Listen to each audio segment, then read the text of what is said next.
My request to Sayyid Waqarul Islam to please join us on the head table. Waqar is the CEO and Director of Jafar Business Systems. So over to you, Waqar. I think we are ready to start. Thank you very much, everyone.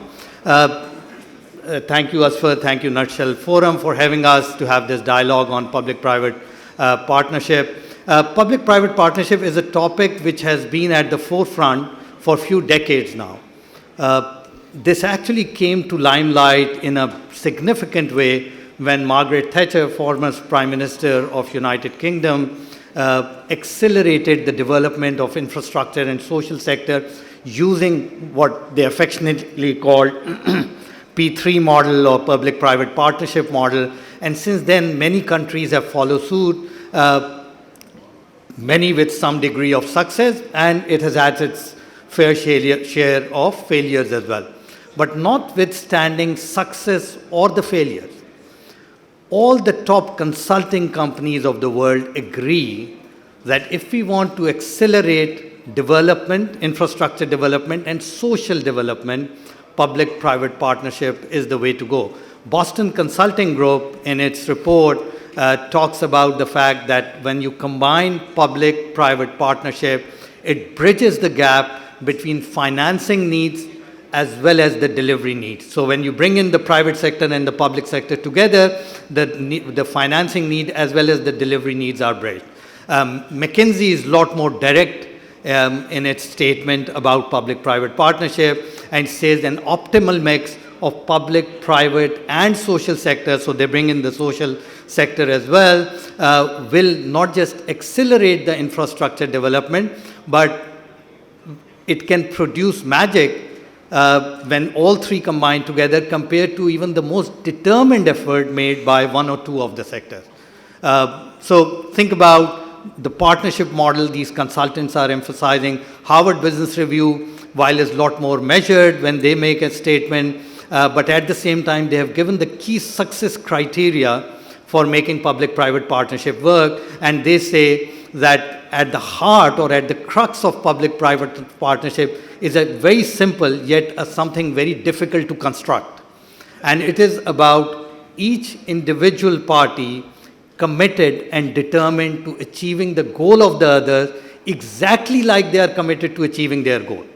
And that's the key to success for a public-private partnership. So in the next 30 minutes, we'll try and uncover what public-private partnership means, what are some of the key success criteria that one needs to be aware of, and also look at some of the success models from economies like Pakistan, because many of the people saying it cannot work in countries like Pakistan, and see, is it a myth or is it a reality? So we'll try and unearth that. So we have someone who is at the midst of some of the major P3 projects, as they say, and he's someone who can not just talk about with his wisdom and experience, but also someone who has gone through the process. So Aurangzeb sir, very good to have you, sir. Thank you very much. So let's start, and I would like to, if you can give a quick view from your viewpoint, how do you define a public-private partnership framework? And in your view, what are some of the key criteria that governments and private sector, for that matter, social sector needs to be aware of getting into this kind of partnership? So over to you, sir. Thank you, Vika. Quite frankly, you have teed it up very well. Now, public-private partnership, is essentially supposed to be a win-win situation. Now, to get to that win-win situation, what does the two parties actually bring to the table? So on the private sector side, obviously, it's efficiency, it's their expertise, it's their capital. On the public sector side, it's normally the sort of the regulatory framework, the concessionary framework, and the concessions which have to be put into place. And normally it works very well because most of the governments have their, the fiscal space is tight, budgetary allocations are difficult, and that's where the private sector comes in to sort of play that role. Now, what we have seen before we actually come to Pakistan, in some of the other markets where I worked, Australia, fantastic example. I mean, there it is hygiene. Nothing moves in the infrastructure space other than the public-private space. South Korea is another fine example of which have gone into that place and space and done very well. Now, ultimately, it's a few things which need to come together, right? So it starts with having a shared vision and commonality of objectives. And I will keep on coming back to the same theme, the same themes in some of the examples when we talk about those later on. And then post the objective setting and vision setting, it's ultimately the mutual respect and trust of the two partners. And we have to all have to respect where the other sides are coming from. Private sector ultimately will have to think about the bottom line. The public sector, apart from their own fiscal discussion, etc., are, at times things might go slow, at times it might just go fast track, but also the private sector party needs to be very clear that the public sector is accountable to a number of stakeholders, and therefore they will have to take a lot of people along, which creates its own space and challenges. But if all of this comes together, it can be a real win-win formula. Thank you very much. Great summary. So you talked about, and I picked two key words. One is hygiene, which is the Australian example. And that's very profound because hygiene means it doesn't move.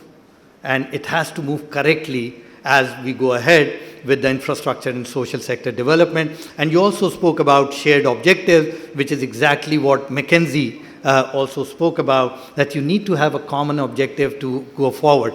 And now let's look at, we'll try and unearth some of the sectors where P3 has played a role, and we'll of course take Pakistan example, but the examples are many in developing economies of the world. But we'll cover at least 3 distinct sectors from Pakistan and see if we have a success model that exists in this country and, or for that matter, can be replicated in other economies of the world to take the discussion forward. So, talking about shared objective, talking about hygiene, one project that comes to my mind immediately talked about is coming up as a great success story is in the energy sector and industrialization, and that's the Third Coal project. Good to see Khalid Mansoor sitting here. So would you like to talk about that? Yeah, sure. So let's start with the infrastructure space. You're right. I mean, most of the public-private discussion and authority and P3 regimes are in the power sector and the mining sector and roads and transportation sector. But the one that you pick up, right, which is SECMEC, again, I would sort of talk about this Sindh Agro coal mining project, because that's what it is, which is an indigenous coal project. But let's start again with that framework in mind. What were the objectives where the private sector and the federal government and the Sindh government, they shared that vision? First was that it is the production of indigenous coal, but with a view that it allows the electricity generation cost to go down, number one. Number two, the country import bill going down, because this is indigenous fuel, and therefore we don't have to focus on and get imported coal. So that's one aspect of it. The second vision and the objective was the overall development of that region, the Thar region, the socio-economic impact in that region, and how it's going to change the lives of the people in that region.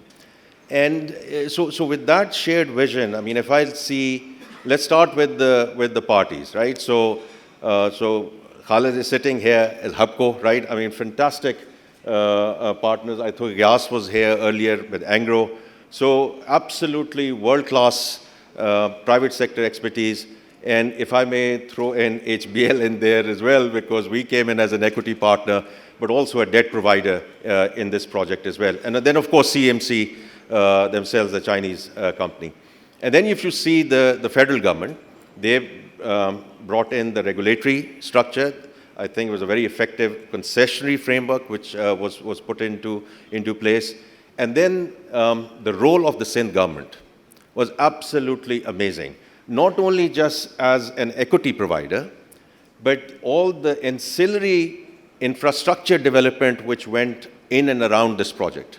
So the road infrastructure, airport, water, and water sort of treatment plant, Sindh government almost spent $700 million on this sort of ancillary project. And as you said, it's a project which is up and running. It's a fantastic example of how PPP can actually work in the country. And if you look at how it has improved the lives of the people in and around it. More employment, there's more accessibility, better living conditions, and the training. And the women there were trained to actually drive the trucks, which would do the coal transportation. So I do think it's a very, very fine example of how things should work, and a great example of P3 working in Pakistan. Thank you very much. So I come back to your earlier point on shared objective, on hygiene, and I also picked up a couple of other points that you raised. So typically when we talk about public-private partnership, one of the concerns that you keep reading and hearing about is the fact that the moment private sector comes in, the cost goes up. And interestingly, you talk about the cost actually coming down, and also the import bill coming down when the private sector came up, and both the private sector, the provincial government, and how federal government, they all combine together to achieve a shared objective, which is the well-being of the people. And the last aspect, which is also extremely important that you brought up, which is about how people in that remote area saw their living standard go up, and they saw development for possibly the first time in that region because of this partnership. That's the power of partnership that Aurangzeb is speaking about, and also what I discussed in my introduction. So we talked about the framework, which stays constant as you are hearing. We talked about how it brings improvement in infrastructure development, how it brings speed when we talked about the Tharkol project. Now let's see, does it affect the poor of any society? And can the model work to alleviate poverty, to alleviate the sufferings of the lowest strata of our society?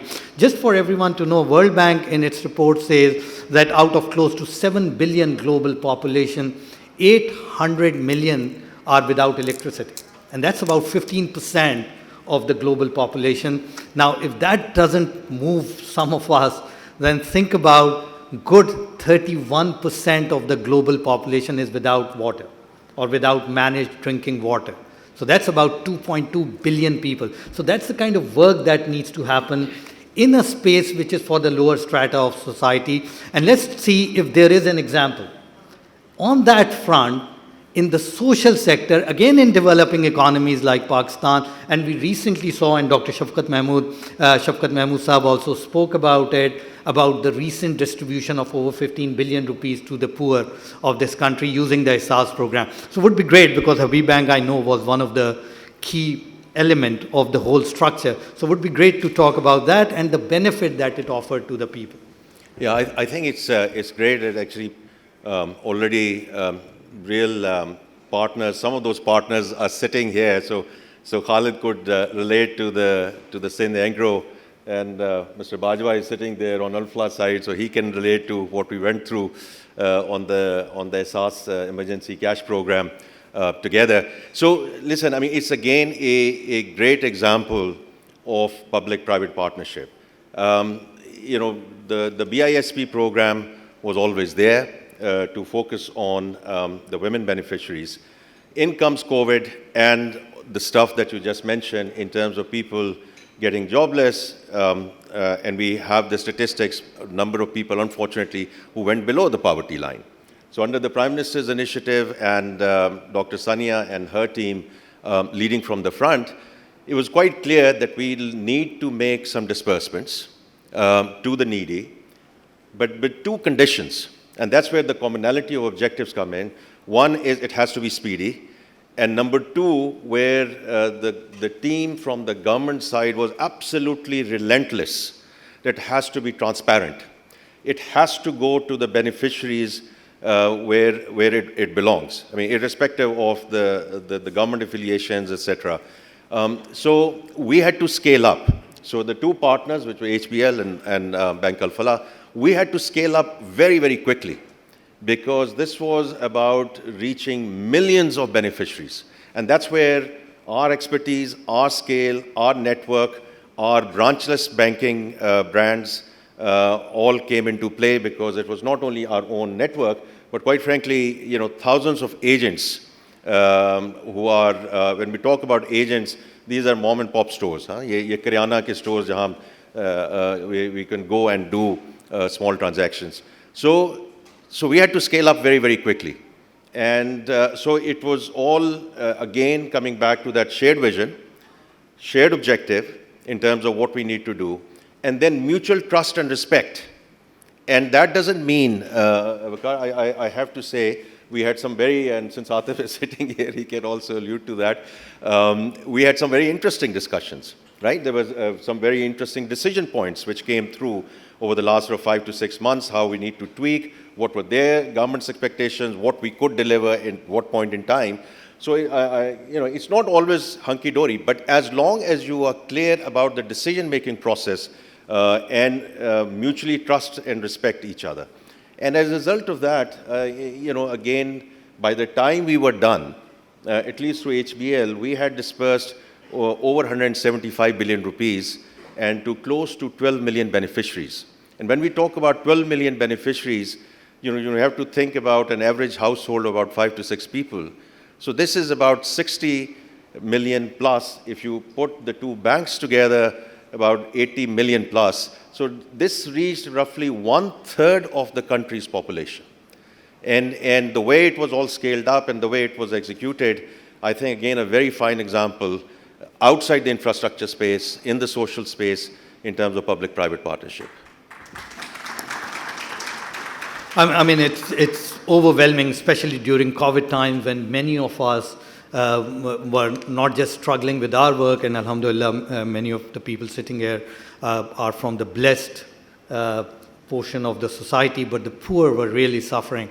And imagine the speed, imagine the transparency. But while staying on the subject of this cash disbursement, I do want to bring one more angle through this public-private partnership, because it's about what technology can do to achieve transparency, to achieve speed, and to also achieve the goal of financial inclusion. So if you can just bring that angle into this, how technology helped us reach the goal of 12 million people, could possibly 60 million people affected by it, and how it helped us gain speed, financial inclusion, and getting more people to get connected with the government in a way like never before. Yeah, no, I think my worthy peers are going to come in, and in their financial panel, I'm sure they will touch upon it. But if we look back at 2020, right, it will always be remembered as a year with the ultimate black swan event, right? But it's also a year in which digital and technology became hygiene. And I say that because, of course, all of us as institutions were on our digital journeys. But I, again, on a webinar said yesterday as well, and it's someone else's quote, not what I have said, that there are decades where nothing happens, and then there are weeks when decades happen. And that's exactly what we have seen in terms of the client acceptability and in terms of what this country needed in terms of, and we saw that sort of in real uptick and step change in the digital space and digital transactions. I mean, everything that went on there with respect to, and we have to thank Nadra in that space as well, in terms of these biometric devices, where you could get into real-time checking of the individual, whether it's the right beneficiary or not, and at the same time, real-time sanction screening. Because let's not forget, we are living in a world of FATF, where AML and CTF and all of that becomes very, very important. So it was both, and without technology and without this digital enablement, we could not have carried out things at this scale before we could have gone ahead with disbursement. Again, a great example, how technology was used, how 12 million people got positively affected when the P3 model was put into good use, and goes back to the framework that Aurangzeb spoke about at the beginning, that it's all about shared objective. And it's also all about, while many people talk about businesses have the objective of making money, yes, it does. But businesses all around the world have moved one step further, and everyone exists for a purpose. And it's the purpose which drives the business culture, where profit is needed to achieve the purpose, but not just for the sake of making money. And this SARS program is a great example how government framework helps and oversight and private sector speed and ability to scale up helps us to reach a goal in the shortest possible time. Now, we talked about industrialization, energy, we talked about the social sector. Here's another example that I want to bring up, which is something that people don't talk about when they talk about P3 or public-private partnership, and that's about developing a sports economy.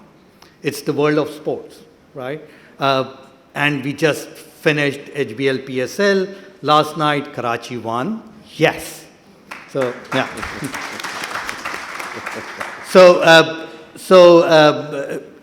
And this is a great model. While, of course, the model, the sports or the PSL model is not necessarily homegrown.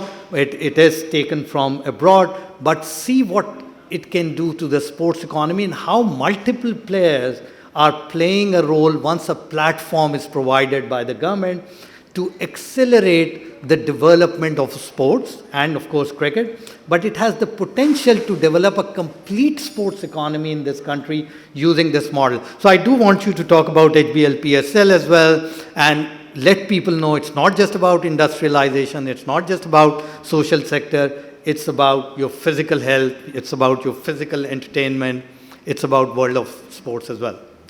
Yeah, so thank you, Vika. And I'll just pick up on the point that you earlier made as well, and it's a good segue into this discussion. It's from the business perspective, from private sector perspective, and a lot of organizations who are represented here, it's also giving back to the community, giving back to the country.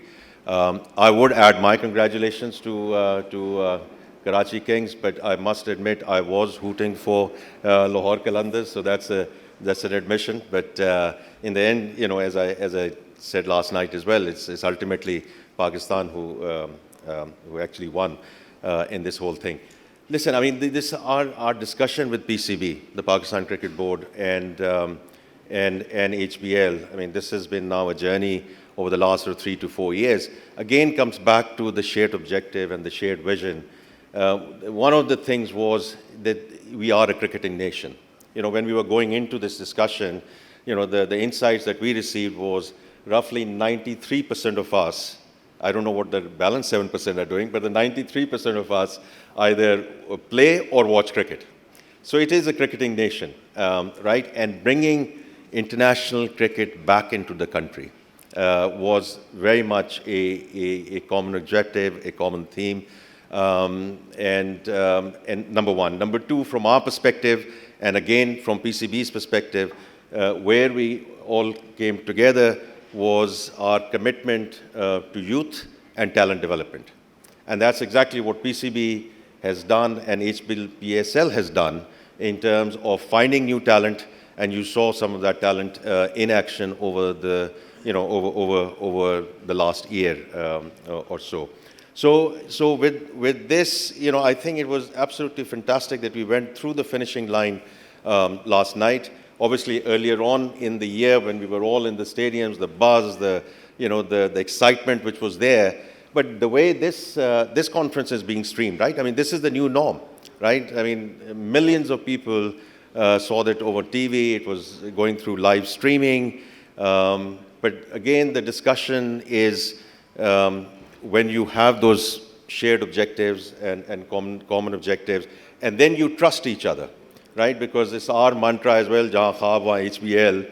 And again, from Mani Saab's as well, is the same thought process about enabling dreams and bring new and young cricketers into the game.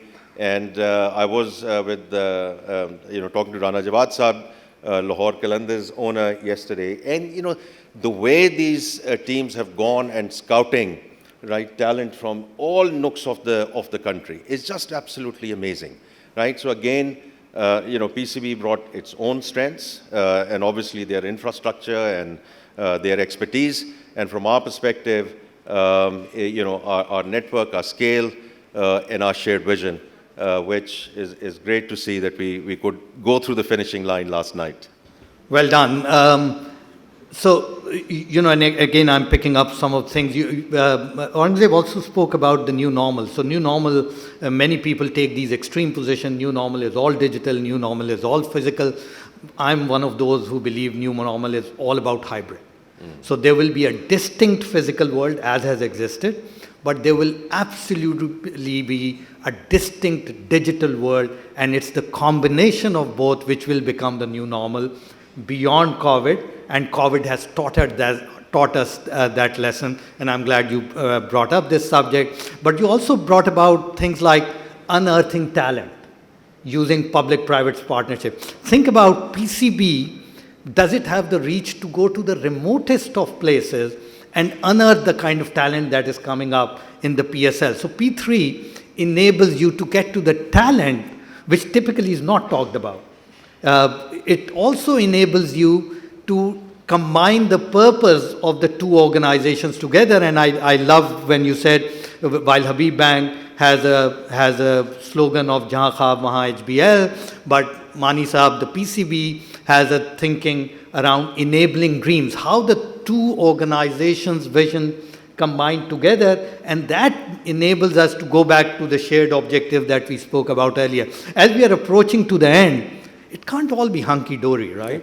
Yeah. We think P3 is a piece of cake now. We have done the industrial sector, we have done the social sector, we have done the world of sport, and Pakistan is absolutely the right market for implementing P3. Can't be this simple, right? So what are the don'ts of when you are venturing into P3? What are the things to be aware of?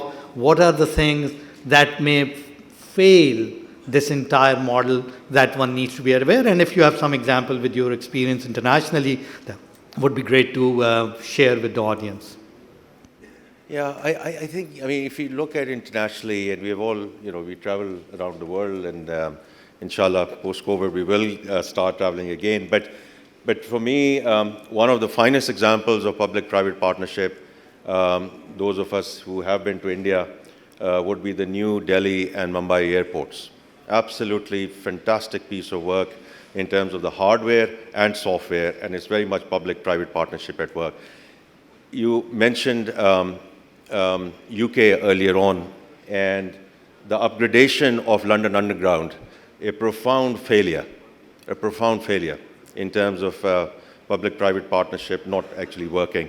So ultimately, listen, it's just the flip side of all those things. These projects which go over budget, which are delayed way beyond the allotted time, and number of these projects ultimately getting shelved.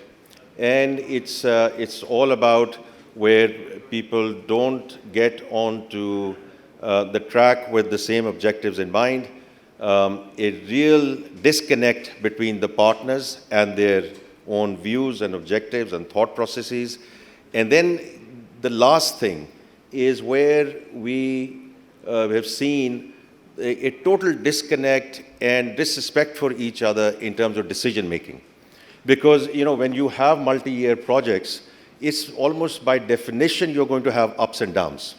And if you don't have that mutual trust and respect, you're bound to go your separate ways. And the moment you sort of go on that, the project is gone. So there are a number of federal projects which at times have gone the wrong way. There's some provincial projects which have gone the wrong way.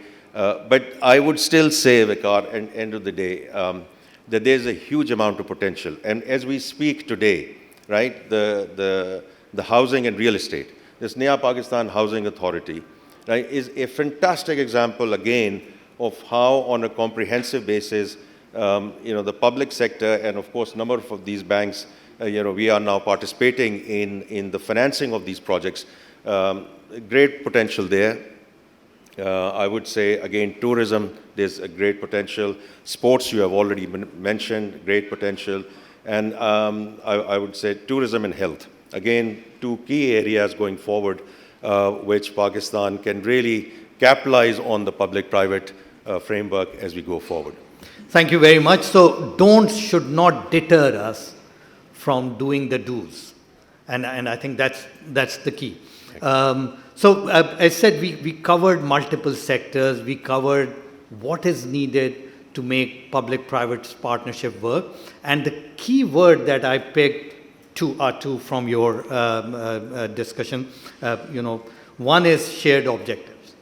You've got to have a common cause, and you have all parties need to have commitment to the common cause. And two is make it a hygiene, make it a lifestyle to make sure that, as you proceed with this partnership, because these are typically long-term, 3 to 5 years, even more many a time. So there will always be a yo-yo kind of an effect in relationship, in thinking, and how you cover them through this mutual trust is going to be the key. Any final word from your side before we conclude?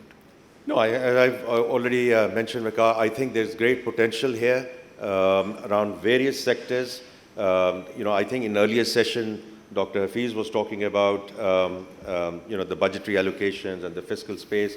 The reality is, we are going to remain on a tightrope with respect to government budgets and budgetary allocations. So the only way forward in terms of a step change in these various areas is where the private sector, embraces this concept and works very closely with the government to take things forward.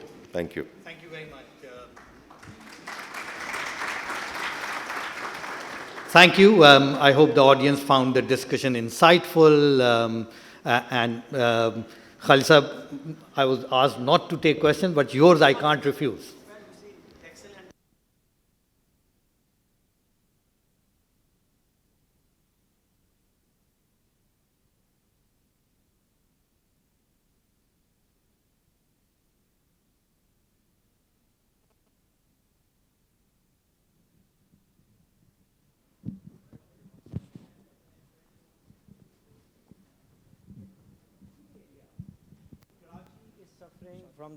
Karachi is suffering from the lack of water availability, 565 million gallon per day of the shortfall, okay?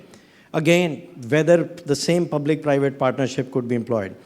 Recycle of the wastewater, about 470 million gallon of water being drained into Arabian Sea. And lastly, from the escalation of third standpoint, the scalability, main thing is the third coal, gasification and liquefaction. So I encourage the financial sector to play their part. These are all capital intensive projects, and with their participation, I'm sure we will create more and more success stories. Thank you. Thank you, sir. I completely agree. We spoke about making this a lifestyle.